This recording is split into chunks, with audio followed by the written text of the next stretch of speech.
bienvenue dans cette émission Dites-nous Homme de Dieu. Cette émission qui est mise à part pour vous, pour vraiment apporter vraiment de l'énergie dans ta vie, pour stimuler ta foi chrétienne, pour que tu ailles de l'avant avec Jésus-Christ. Alors prends un stylo, un papier. Nous allons continuer encore notre série d'enseignements sur la divinité de Christ et sa mission. Comprendre cela, parce qu'il faut qu'on comprenne. Aujourd'hui, le peuple de Dieu périt par faute de connaissance. Donc Dieu est là pour te donner la connaissance à travers sa parole. Alors prends un stylo, note. Et invite d'autres personnes aussi à suivre cette émission avec toi. Invite la famille aussi à suivre cette émission avec toi. Et vous serez une famille bénie. Que Dieu vous bénisse. À tout de suite. Je vous salue encore pour la suite de cette deuxième partie de l'émission. Le thème que nous devons développer, comprendre l'ordre divin de Jésus-Christ et sa mission. Alors, nous avons commencé la fois dernière. Donc nous sommes à la deuxième partie. Donc, on prie au nom de Jésus afin que le Saint-Esprit vraiment puisse nous conduire. Seigneur, notre Dieu, je te bénis. Je te rends grâce encore parce que c'est un privilège d'être dans ta présence. C'est un privilège d'être avec toi, Seigneur. C'est un privilège aussi de te servir, Seigneur. C'est un privilège surtout parce que la Bible déclare que nous sommes devenus enfants de Dieu quand nous t'avons reçu. Seigneur, c'est un privilège d'être ton enfant et de considérer cette grâce, Seigneur, que tu nous fais, Seigneur, car tu es avec nous. Comme la Bible dit, Seigneur, si toi tu es avec nous, qui sera contre nous? Je viens au nom de Jésus-Christ prendre autorité sur tout ce qui vient faire interférence contre cette émission, Seigneur. Toute arme forgée contre cette émission soit détruite au nom de Jésus. Et je proclame la Seigneurie dans le cœur de tous ceux qui suivent cette émission en ce moment, au nom de Jésus-Christ. Amen. Donc nous allons continuer la lecture de ce passage dans Jean chapitre 8. Nous faisons la lecture. Donc la fois dernière, on s'était arrêté au verset 12. Donc j'aimerais reprendre un peu pour qu'on puisse comprendre vraiment le contexte de ce que nous partageons. Jésus leur parla de nouveau et dit, « Je suis la lumière du monde, celui qui me suit ne marchera pas dans les ténèbres, mais il aura la lumière de la vie. » Là-dessus, les pharisiens lui dirent, « Tu rends témoignage de toi-même, ton témoignage n'est pas vrai. » Jésus leur répondit, « Quoique je rende témoignage de moi-même, mon témoignage est vrai, car je sais d'où je suis venu et où je vais. Mais vous, vous ne savez d'où je viens ni où je vais. Vous jugez selon la chair, moi je ne juge personne. Et si je juge, mon jugement est vrai. Car je ne suis pas seul, mais le Père qui m'a envoyé est avec moi. Souligne cela dans ta parole, car le Père qui m'a envoyé est avec moi. Je dirais aussi que Dieu est avec moi et le Saint-Esprit est avec moi. Jésus est avec toi aussi. Alléluia. Il est écrit aussi dans votre loi que le témoignage de deux hommes est vrai. Je rends témoignage de moi-même et le Père qui m'a envoyé rend témoignage de moi. Ils lui dirent donc, où est donc ton Père? Jésus répondit, vous ne connaissez ni moi, ni mon Père. Si vous me connaissiez, vous connaîtrez aussi le Père. Tout d'abord, j'aimerais vraiment que vous puissiez comprendre une chose. Jésus parlait à des croyants, c'est-à-dire aux personnes de son peuple. La Bible dit que Jésus avait été dans la synagogue. Donc là, Jésus parle aux croyants. Il ne parle pas aux ignorants. Il les explique quelque chose. Au départ, il dit, je suis la lumière du monde. Et il dit maintenant, toujours verset 12, celui qui me suit ne marchera pas dans les ténèbres, mais il aura la lumière de la vie. J'avais expliqué que, dernièrement, la lumière de la vie, c'est-à-dire celui qui éclaire, et la vie qu'on parle ici dans ce passage-là, c'est Zoé. Le standing de vie que Dieu a préparé pour toi, selon Jérémie 29 au verset 11. Et aussi, selon Éphésiens 2:10. Jésus continue, parce que là, Jésus est en train de parler. Il est en train de parler avec des croyants. Il est en train de parler avec eux. La Bible dit là-dessus, les pharisiens lui dirent, tu rends témoignage de toi-même. Ton témoignage n'est pas vrai. Pourquoi? Parce que Jésus, il a dit qu'il était la lumière. Et eux, ils disent, mais attends, toi tu dis tu es la lumière. Tu rends témoignage de toi-même. Donc ton témoignage n'est pas là. Vous savez, les pharisiens, c'était des personnes qui avaient la connaissance de la loi. Mais la Bible dit que ils avaient la connaissance de la loi, mais ils ne connaissaient pas le cœur de la loi. C'est ce que Jésus disait. Vous lisez, vous étudiez la loi, mais vous n'avez pas la connaissance de la loi. Aujourd'hui aussi, dans notre époque, beaucoup de gens scrutent les Écritures. Mais si nous scrutons les Écritures sans le Saint-Esprit, nous passons à côté des choses. La Bible dit, la lecture, mais l'esprit vivifie. C'est l'esprit qui donne maintenant la révélation de la parole. Vous savez, ça me fait penser à Paul, Saul de Tarse. La Bible dit une chose que Jésus l'a rencontré sur le chemin de Damas. Parce que Saul de Tarse était un pharisien. Quelqu'un qui avait la connaissance de la loi, c'est-à-dire de la Torah, de l'Ancien Testament, des Pentateuque. Il avait cette connaissance-là, mais il n'avait pas la connaissance de Jésus-Christ. Il n'avait pas la connaissance du Saint-Esprit. Donc il marchait dans les ténèbres. Il persécutait les chrétiens. Vous savez, quand quelqu'un persécute un chrétien, c'est qu'il est dans les ténèbres. Et Saul de Tarse, au départ, il était dans les ténèbres. Il n'avait pas la connaissance, il n'avait pas la lumière, il n'avait pas la révélation du Saint-Esprit pour montrer que réellement ce qu'il faisait n'était pas correct. Et Jésus l'a rencontré sur le chemin de Damas. Et là, la Bible dit qu'il a entendu la voix du Seigneur. Et le Seigneur lui a dit, il a posé la question en disant, qui es-tu, Seigneur? Et le Seigneur lui a dit, je suis Jésus que tu persécutes. Il dit, qui es-tu, Seigneur? Je suis Jésus que tu persécutes. Et il dit tout de suite après, que veux-tu que je fasse, Seigneur? Et le Seigneur lui dit, on te dira ce qu'il faudra faire. Donc le Seigneur là maintenant a commencé à l'éclairer. Et Dieu, le Seigneur, a envoyé un serviteur, Ananias, pour prier pour lui. Pour que les écailles tombent de ses yeux. C'est-à-dire pour que les écailles spirituelles qu'il avait puissent tomber, pour qu'il puisse voir la lumière des choses de Dieu. Pour voir le chemin du Seigneur. Et la Bible dit qu'il a pris des forces. Et 3 jours après, il a prêché franchement au nom de Jésus. Et le monde était étonné. Mais c'était cet homme-là qui avait persécuté les chrétiens. Comment ça se fait qu'aujourd'hui, maintenant, il prêche la parole avec la puissance? Saul, qui est venu Paul, l'apôtre Paul, a été éclairé. Il était sur un chemin de ténèbres où il tuait les chrétiens. Le Seigneur l'a rencontré et maintenant il est venu à la lumière. Et maintenant il était cette lumière-là. Et c'est ce que la Bible dit, que nous sommes la lumière du monde. C'est-à-dire les chrétiens nés de nouveau, je parle de chrétiens nés de nouveau, remplis du Saint-Esprit. Nous sommes la lumière. C'est pour cela nous ne devons pas marcher comme les païens. Nous ne devons pas marcher dans la haine. Nous ne devons pas marcher dans la jalousie, dans la rivalité, dans le mensonge, les partis pris, dans l'orgueil spirituel. Aujourd'hui, nous voyons beaucoup de personnes qui prêchent l'évangile, mais ils sont orgueilleux. Ils sont orgueilleux. Il y a certains qui ont à peine 20 personnes dans leur assemblée. Ils sont orgueilleux. Oh, moi je suis. Non, nous ne sommes rien. La Bible dit, qu'est-ce que nous avons si ça ne vient pas de Dieu? C'est Dieu qui nous donne les choses. Si nous avons la connaissance de la parole de Dieu, c'est Dieu qui nous donne. Nous devons toujours chercher à donner gloire à Dieu. Vous savez, quand nous sommes éclairés, quand nous sommes dans la lumière, nous chercherons toujours à donner gloire à Dieu. À l'exemple de Christ, Jésus-Christ donnait toujours gloire à Dieu. La Bible dit ici, là-dessus, les pharisiens lui dirent, tu rends témoignage de toi-même, ton témoignage n'est pas vrai. Verset 14. La Bible dit, Jésus leur répondit, crois que je rends témoignage de moi-même. Mon témoignage est vrai. Quoique je rends témoignage de moi-même, mon témoignage est vrai. Vous savez, le problème aujourd'hui que l'homme a, c'est que l'homme ne sait pas qui il est. Tu dois savoir qui tu es. Et comment tu peux savoir qui tu es? C'est quand tu médites la parole de Dieu. Vous savez, la Bible dit une chose. On va prendre un passage dans Jean. Non, dans Luc, excusez-moi, Luc, chapitre 4. Luc, chapitre 4. Tu dois savoir qui tu es. Jésus savait qui il était. Il savait qui il était.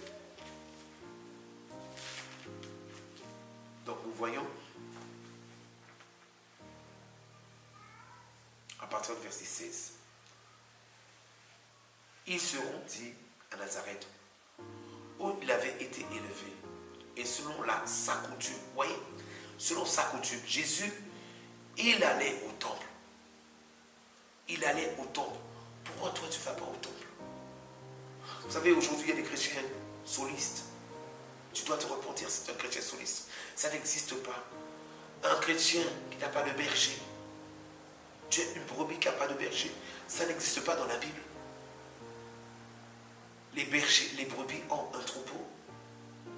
Un pasteur qui n'a pas de troupeau, il y a un problème. Un pasteur doit avoir aussi un troupeau. Et un troupeau, une brebis, doit avoir un berger. La Bible, et selon sa coutume, il entra dans la synagogue le jour du sabbat. Il se leva pour faire la lecture. Vous voyez, Jésus se leva pour faire la lecture. Donc il prenait le temps dans la parole.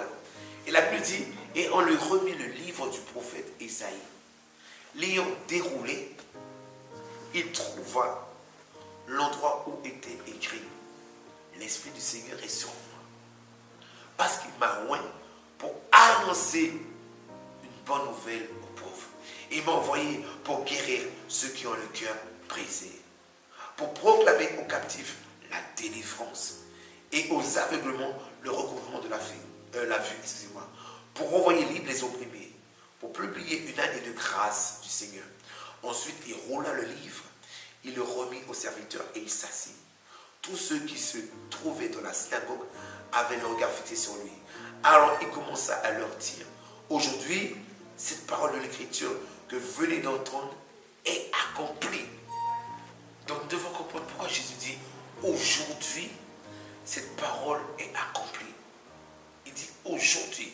Il dit pas demain, ou après-demain, ou dans le futur. Mais quand il a lu la parole, il a roulé la parole, il a remis au serviteur, il a dit aujourd'hui, cette parole est accomplie. Pour quelle raison?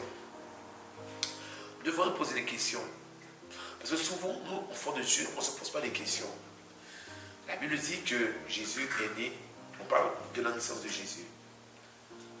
Et de sa naissance, jusqu'à 12 ans, on n'entend pas parler de Jésus. Et ensuite, à 12 ans, on entend parler de Jésus. Et de 12 ans jusqu'à 30 ans, on n'entend pas parler de Jésus. Nous devons nous poser la question, qu'est-ce que Jésus faisait en ce temps-là? La Bible nous montre une chose. Jésus prenait le temps dans la parole. C'est-à-dire, il grandissait en sagesse et en stature. Donc, il prenait le temps dans la parole. Jésus allait dans la synagogue. Jésus prenait le temps de la parole. Et quand il a pris le temps de la parole, et c'est pour cela qu'il a vu, il a trouvé le passage où il était écrit « L'Esprit du Seigneur est sur moi ».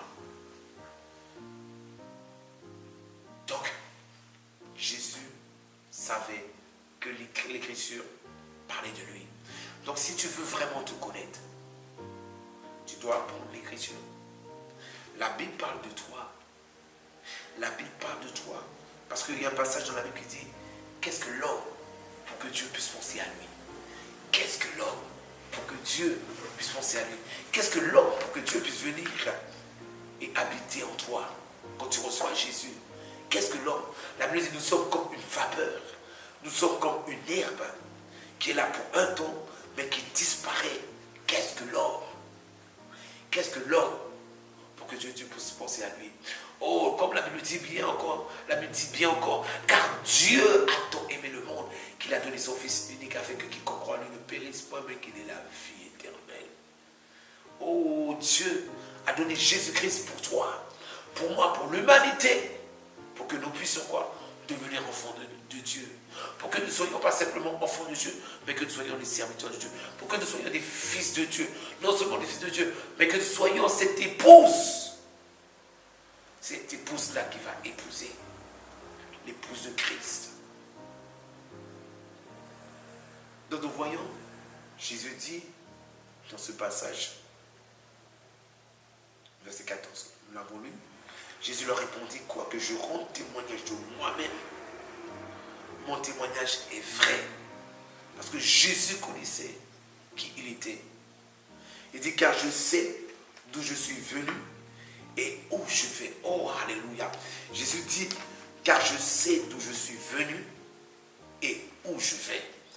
Pour monter un peu plus haut dans ce passage, même au verset 12, quand Jésus dit que celui, au verset 12, il dit, celui qui me suit ne marchera pas dans les ténèbres. Cela veut dire une chose aussi, comme Jésus dit, car je sais d'où je suis venu et où je vais. C'est-à-dire, quand nous recevons Jésus, on doit savoir où on va. Et Jésus est là pour nous montrer où on va. Parce qu'il est le chemin. Il a dit bien, je suis le chemin, la vérité et la vie. Il sait où nous orienter. Il sait comment nous amener maintenant dans le chemin de la multiplication. Il sait montrer où on doit aller. Il sait nous aider pour atteindre le but pour lequel nous sommes venus sur la terre. Vous savez, on n'est pas venu sur la terre pour vendre des citrons seulement. On n'est pas venu sur la terre simplement pour pouvoir vendre des bananes seulement. Ou vendre des voitures. Ou vendre des tablettes. Non. Nous sommes des représentations de Dieu. C'est-à-dire pour attester qui est Dieu. La Bible dit bien aussi une chose. Quand il parle de l'intercession d'une nation, la Bible dit, si mon peuple, ceux qui ont invoqué mon nom, s'humilie, prie, se détourne de ses mauvaises voies, s'il le cherche de tout son cœur, le Seigneur se laissera trouver par lui. Et il dit, je guérirai son pays. C'est-à-dire, quand on est éclairé, on sait quel est notre rôle. Tu dois connaître ton rôle. Tu dois connaître ton rôle.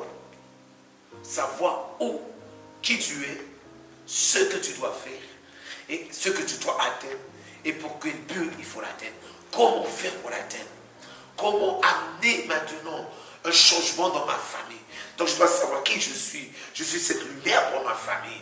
Je suis cette lumière pour ma nation. Je suis cette lumière pour la ville. Je suis cette lumière pour mon village. Je suis cette lumière dans mon travail. Je suis là pour éclairer les membres de mon travail. Pour qu'ils puissent rencontrer le Dieu vivant. Oh, la Bible dit une chose, comme Paul a dit. Je cours d'une manière pour emporter le fruit. Pour saisir le Christ. Le but, c'est d'être avec le Seigneur pour l'éternité. Donc ici, là, Jésus dit, je sais d'où je suis venu. Il a eu cette connaissance-là. Et je sais où je vais. Mais vous ne savez d'où je viens, ni où je vais. C'est-à-dire, quand on a les yeux spirituels bornés, quand on est des religieux, on ne connaîtra jamais le Seigneur. Vous savez, aujourd'hui, c'est pour cela qu'on dit beaucoup de religions qui disent que Jésus, c'est un petit Jésus. Jésus, c'est un petit qui est né dans une petite crèche. Jésus n'est pas resté bébé. Jésus n'est pas resté bébé. Jésus, c'est Dieu lui-même. Il est venu là marcher. La Bible dit Emmanuel, Dieu parmi nous. Il a marché parmi les siens. Et les siens, ceux qui l'ont reçu, il a donné le pouvoir de devenir enfant de Dieu. Jésus est venu pour un but, pour éclairer l'homme.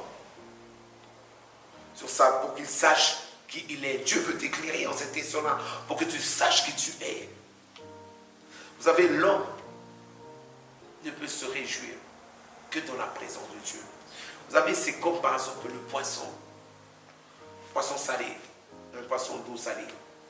Le poisson où il va trouver son aisance, c'est au sein de la mer. Mais ce poisson-là de la mer, tu le mets dans l'eau douce, il va mourir. Pourtant, c'est un poisson. Pourquoi? Parce qu'il n'est pas dans son élément. Son élément, c'est là où il y a le sel. Donc toi, pourquoi aujourd'hui tu es triste? Pourquoi tu es dans l'angoisse? Pourquoi tu es dans les pleurs? Pourquoi tu es dans la souffrance? Parce que tu n'es pas dans la bonne présence de Dieu. Là où tu dois t'épanouir. Là où tu reçois l'honneur dans la présence de Dieu. Là où vraiment tu sais qui tu es. C'est quand tu reviens dans la présence du Seigneur. Tu nages bien. Tu te sens heureux. Oh, je n'ai jamais vu quelqu'un rencontrer la croix et rester le même. La Bible nous a parlé aussi de Saul. Tout à l'heure, on a parlé de Saul. C'était un meurtrier, un brigand, il respirait le meurtre. Mais quand il a rencontré la lumière, sa vie a été transformée. C'est pour ça que moi je prie dans cet instant que tu puisses rencontrer la lumière, que la lumière puisse te rencontrer pour que ta vie soit changée, pour que ta destinée soit changée. On continue encore. Verset 15. Jésus dit, vous jugez selon la chair, mais moi, je ne juge personne. Ah. Jésus dit, vous jugez selon la chair. Parce que c'était normal. La Bible dit ce qui est chair est chair. Les pharisiens, c'est des personnes qui étaient dans la chair. Ils avaient une connaissance de l'Ancien Testament, mais ils ne vivaient pas l'Ancien Testament. Ils ne vivaient pas la parole. Ils étaient sous la loi. Donc Jésus a dit, moi, je ne juge personne. Donc Jésus lui-même, il n'est pas venu pour condamner, mais il est venu pour sauver. La Bible dit ensuite, et si je juge, mon jugement est vrai, car je ne suis pas seul. Alléluia. Mais le Père qui m'a envoyé est avec moi. Il dit, et si je juge, mon jugement est vrai, car je ne suis pas seul. À partir du moment où tu reçois Jésus, tu n'es pas seul. Que Dieu vraiment te bénisse. Donc maintenant, tu vas recevoir Jésus-Christ. Mon ami, toi qui as écouté cette émission, tu as demandé à Jésus de venir dans ta vie. Tu pries avec moi, tout simplement, en disant, Seigneur, je viens devant toi pour te demander pardon pour tout ce que j'ai pu faire. Toute action que j'ai pu avoir, Seigneur, qui n'était pas à ta gloire. Aujourd'hui, je te reçois comme Seigneur et Sauveur personnel, afin que tu diriges ma vie, que tu m'accordes ton Esprit Saint, Seigneur. Merci parce que tu es venu pour me réconcilier avec le Père et je reçois vraiment cette réconciliation avec toi. Change ma vie dans le nom de Jésus-Christ. Amen. J'aimerais que tu puisses prier aussi avec moi. Si tu as un mal, peu importe la maladie que tu as, peu importe l'emprise, s'il y a un blocage dans ta vie, je vais le détruire au nom de Jésus-Christ afin que tu sois libéré. Dans le nom de Jésus-Christ, je prends autorité sur toute maladie et je proclame maintenant la guérison.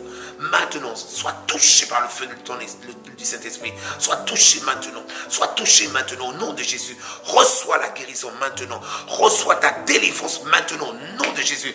Tout emprise satanique soit brisé maintenant au nom de Jésus-Christ. Que ta vie soit transformée par la puissance du Saint-Esprit. À cet instant, reçois le feu de Dieu à cet instant. Dans le nom de Jésus-Christ. Amen. Que Dieu te bénisse et à bientôt.